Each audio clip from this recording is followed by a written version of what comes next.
Rick Perry's going to put us all out of business. That's what I think. All comedians are going to be out of business if Rick Perry's in there. Unbelievable. He announced his new economic plan, right? He says, I call my plan Cut, Balance, and Grow.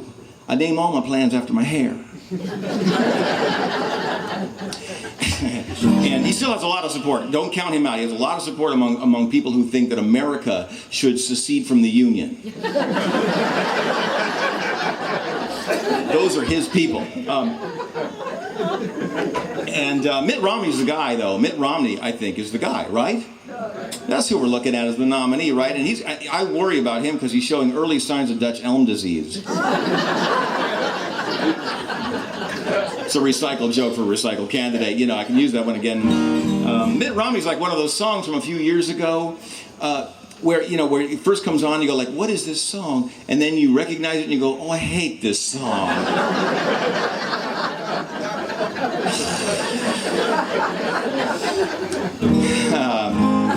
And he promises, day one, he's going to do something about the cramped living conditions at the White House. So that we could count on him for that.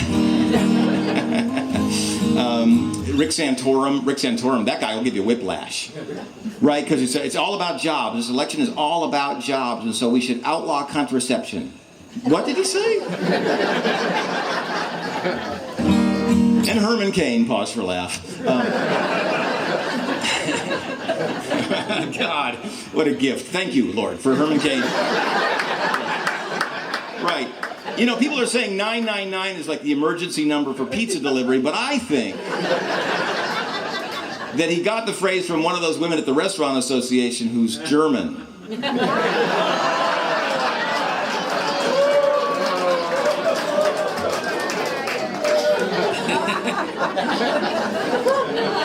And they all love the marriage. Marriage is their thing, right? They love the marriage, and some of them signed this thing that said that marriage is between a man and a woman, right? You know, Newt Gingrich did not sign it because he believes that a woman is between a man and a marriage. It's similar, but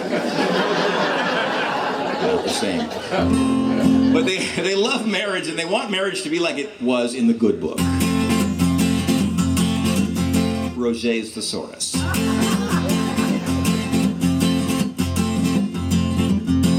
I want a marriage like they had in the Bible, like they had in the Bible, like they had in the Bible. I want a marriage like they had in the Bible, because the Bible tells me so. Now, Abraham and Sarah had a marriage, but she could not bear him.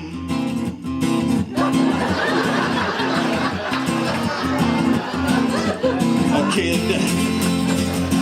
So Sarah gave Abraham a slave girl, and pretty soon they did it, and she did, Lord, Lord. Yeah, pretty soon they did it, and they did it, and they did it, and they did it, and she did it. Now I know slavery was banned, but a woman should be free to give a slave girl to her husband. I want a marriage like they had in the Bible, like they had in the Bible, like they had in the Bible. I want a marriage like they had in the Bible, because the Bible tells me so. Now Othniel and Axaw had a marriage, because she was a battle prize he'd won. Yes, he thought to win Caleb's daughter, and he was Caleb's brother and his son-in-law. Yeah, he was Caleb's brother and his son. Now I know it sounds like incest. Yes, it does. But a woman should be proud to be married off and princess. I want a marriage like they had in the Bible, like they had in the Bible, like they had in the Bible, baby. I want a marriage like they had in the Bible, because the Bible tells me so. Now if two brothers live together and one dies, the other brother must marry his brother's widow. For this is pleasing, yes, it's pleasing in God's eyes. And if he should refuse, then she should steal his shoes and spit right in his face. It's right there in the Bible. Now Jezebel and Ahab had a marriage, and she began usurping all his power. She was wicked, of course, but he could not divorce her, so he had her thrown right off the tower, Lord, Lord, and sent the dogs her carcass to devour. Now I know it seems excessive, But a woman should submit to her husband or be made a mess of. A woman that wanna marry like that in the Bible, because the Bible tells me so. Now if a man should take a woman to be his, and if it turns out he thinks she's not a virgin, well then her parents have a chance to prove she is. And if they let her down, then every man in town should stone her till she's dead. It's right there in the Bible, Deuteronomy. Now Solomon and Naamah had a marriage, and they were together all their lives. Yes, she was his, and he was pretty busy, because she was one of 700 wives. Lord, Lord, yes, Solomon had 700 wives and 300 concubines. Now I know that's illegal. But a woman should be one of as many wives as her man can inveigle. A woman that won't marry like they had in the Bible, like they had in the Bible, like they had in the Bible. I want to marry like they had in the Bible, because the Bible tells me so. I want to fool like they fool, wanna fool like they fool. I want to fool like they had in the Bible, because the Bible tells me so. Why? Because the Bible tells me so. Why? Because the Bible tells me so. Bible tells me so.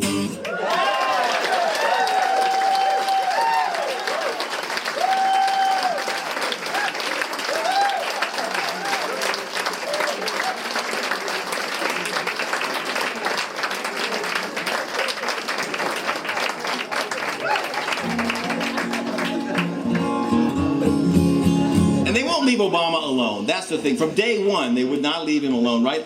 When he was first elected, I did not know whether he would be able to bring together Republicans and Democrats. But I knew that he was capable of uniting a subject and a predicate.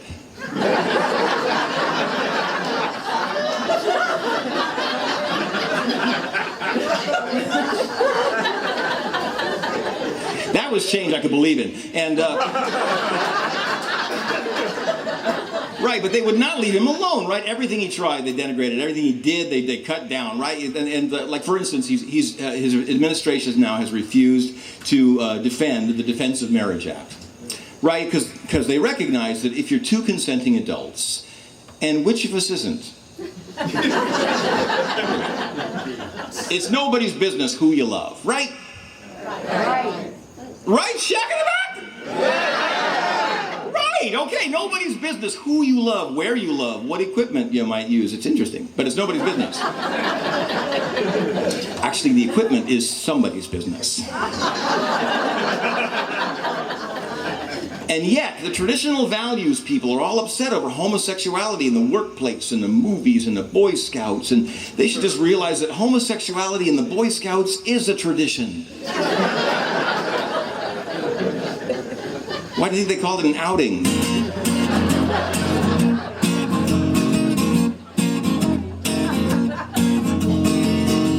Every time we think about same-sex marriage, it makes us sick to our guts. I mean, to people who want to commit to a stable, monogamous, lifelong relationship, what are they, nuts? It's unnatural. Now, a man should not lie with a person who is a guy. He should only lie to his wife. The Bible is clear. We're defenders of marriage in 3-button suits. We'll raise our double standard and see who salutes. Defenders of marriage, defending the institution against people who want to get married. Every time we think about same-sex parents, oh my gosh, we exclaim. I mean, to people who want to provide a protective and nurturing family environment, have they no shame? It's so deviant. It's the Lord's holy word, as my second wife said to my third, that a family's based on obligation and fear. We're defenders of marriage, connubial narcs, ever vigilant and patriotic patriarchs. Defenders of marriage, defending the institution against people who want to get married. One summer evening when my woman was doing laundry, I shared a six-pack with an old John Bircher, and oh so wisely he imparted an ancient quandary to ponder. He said it's nature versus legislature. Are people born gay, or do they turn gay just to piss off Dick Armey? We're an army of dicks with a militant stance. Let's get the government out of our lives and into our pants. Defenders of marriage, defending the institution against people who want to get married and have their insurance carried and be beneficiaried and be next to the ones they love when they are buried.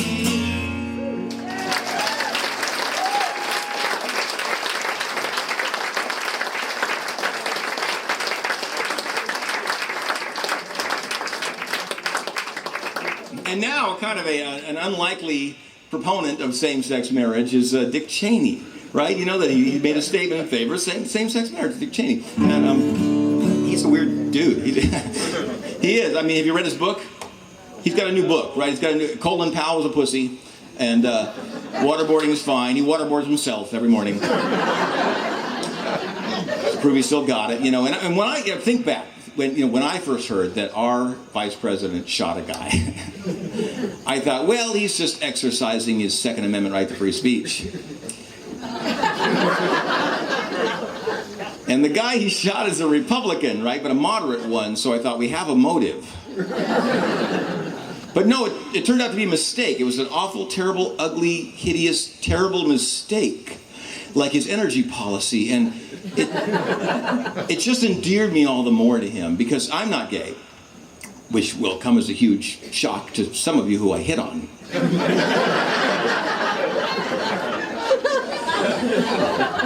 And that was inappropriate, but there's always the one guy, there's always the one guy.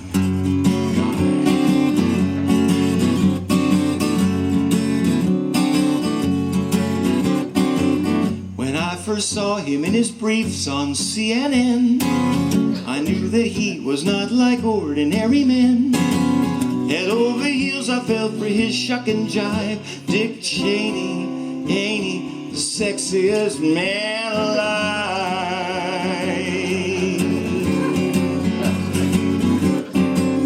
He's like a barrel of oil, he's crude and yet refined. He makes me feel like I've been wine-dined and strip-mined. His heart is broken, but somehow he'll survive. Dick Cheney, ain't he the sexiest man alive? The briefcase, the trench coat, the super spy styling. You tell him, honey, smile. He says, I am smiling. He's carefree, he's hair-free, you get the idea. He's got a good case of Sean Connery. And when it's late at night, we'll go back to my place, where he can tap my phone and shoot me in the face. Over the top? No, it wasn't, unfortunately. He's always going off half-cocked, that's why I've got to say Dick Cheney, hey, beautiful and brainy, second only to Saddam Hussein. He's the sexiest man, oh man alive, and he's so low-key.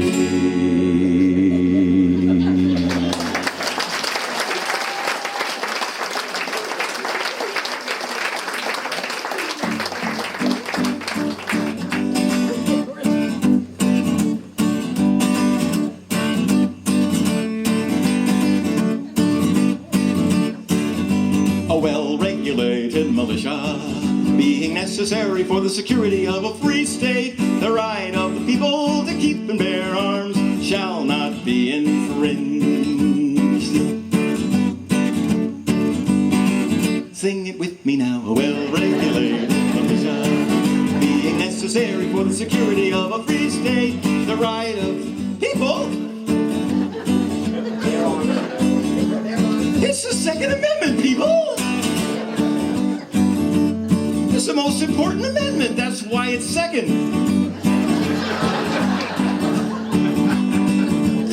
consider the First Amendment freedoms of religion, speech, press, assembly, redress of grievances if you can't keep an Uzi in the nightstand? So we're going to sing it again, phrase by phrase. Are you ready? A well-regulated militia, you. Well-regulated militia. Good, being necessary for the security of a free state, and you.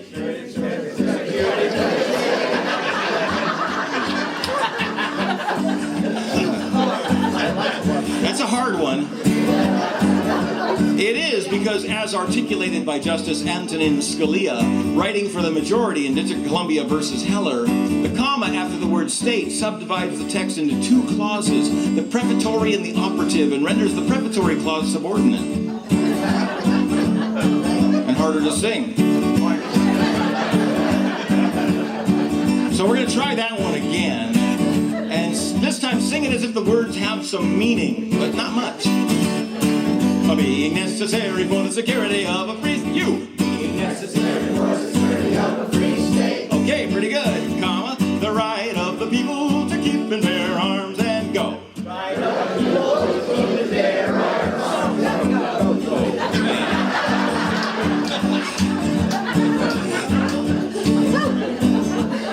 Aren't you training people any better than that?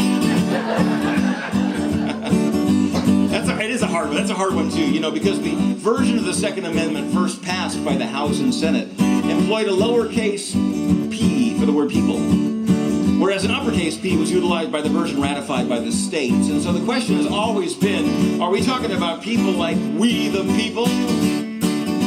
Or are we talking about, you know, people? So let's try that one again, and let's try to remember Justice Antonin Scalia and think small p. The right of the people to keep and bear you. The right of the people to keep and bear arms. Good shall not be infringed. Go. Shall not be infringed. Now we're going to sing it as a round.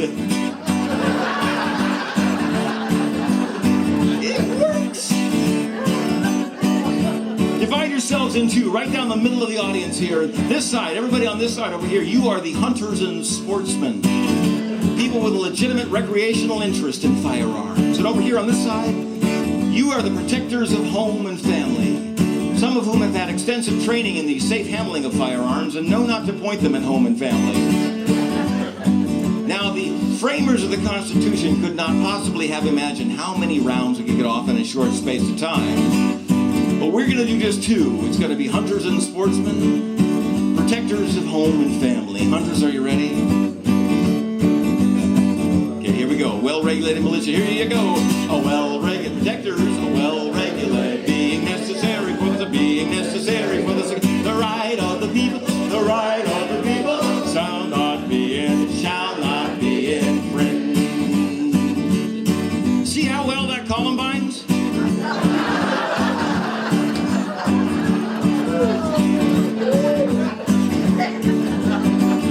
But this is not a collective right.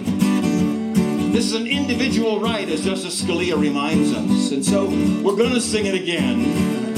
Hunters and sportsmen, protectors of home and family, crazy loner in the sound booth.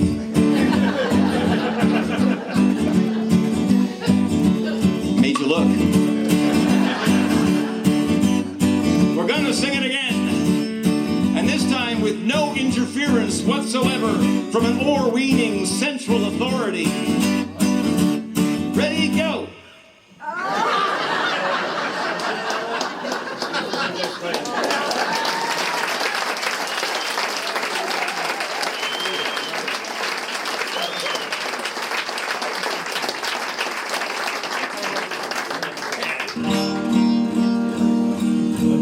I was born in San Francisco, 1957, and it was a good year. Thank you. And you know, and on the night I was born, you could go to 599 Jackson Street to the Hungry Eye, And you could see Mort Saul, Lenny Bruce, the Kingston Trio, the Limelighters, the Gateway Singers, Maya Angelou, Phyllis Diller, any number of people who were bringing together comedy and music and social message, you know, and sending it out there. And I've always kicked myself that I didn't go.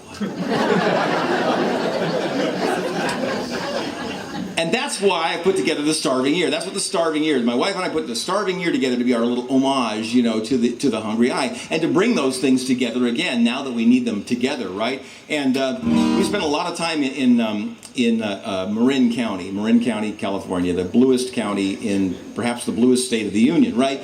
Lovely place to be. We just stand around all day patting each other on the back and untying those macrame things that people did in the 70s. Public service. But we do long to get out of there, out of that little liberal cocoon, you know, get out across the country and meet the most progressive people in the least progressive places in the country. Like Florida. Like Florida. Good idea. There you go. I'm glad to be here. Exactly, right? Because I find that in the reddest of states, redder states than Florida, believe me, in the reddest of states, there are bright blue dots. There are groups of progressive people, right, meeting together, you know, huddling in basements, linking elbows, and doing progressive work in places where that is not easy. And what I want to do is bring them a message of hope from the great Bay Area.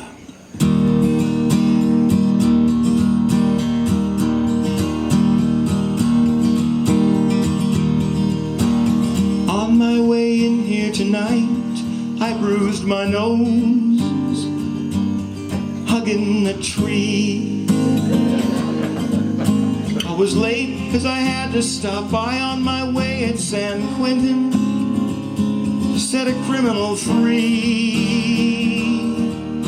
And I ran out of 7-grain bee pollen, macrobiotic, organic, sustainable, medical marijuana for my jerking knee. Do you know how hard it is to be a liberal? Well, do ya? I had to learn to speak French, Spanish, Hindi, and Dolphin just so I could relate. I'm exhausted from taxing and spending and controlling the media and hiding my agenda and ruling San Francisco as a separatist nation state. And in yoga today I got bent out of shape because the guy doing bow pulling pose next to me was intolerant, which I hate. Do you know how hard it is to be a liberal? Well, do ya? Constantly feeding the hungry and bleeding my heart and exceeding my budget and needing approval and reading the Nation and leading a sing-along. Everybody!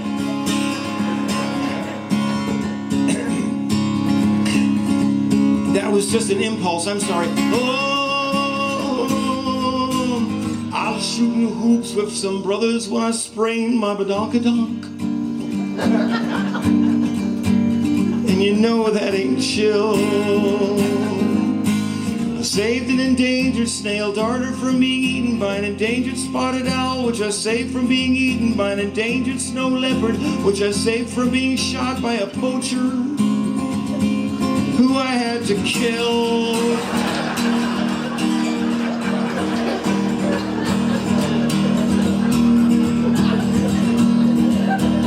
With kindness.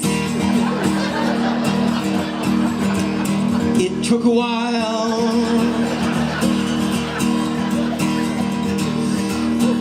And I hit a speed bump and spilled my chai latte all over the hemp-covered seats of my Prius. And the speed bump turned out to be a homeless Native American, so I apologized and gave him some land and stomped out his cigarette, took away his gun, shot myself in the nuts on my way to my frivolous lawsuit for sexual harassment, where I was suing myself because I masturbated.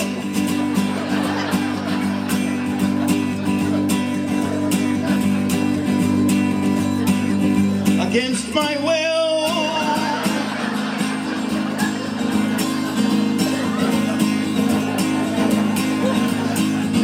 Do you know how hard it is to be me? Do you know how hard it is just to be a knee-jerk liberal? What I wouldn't give to be a circle jerk conservative.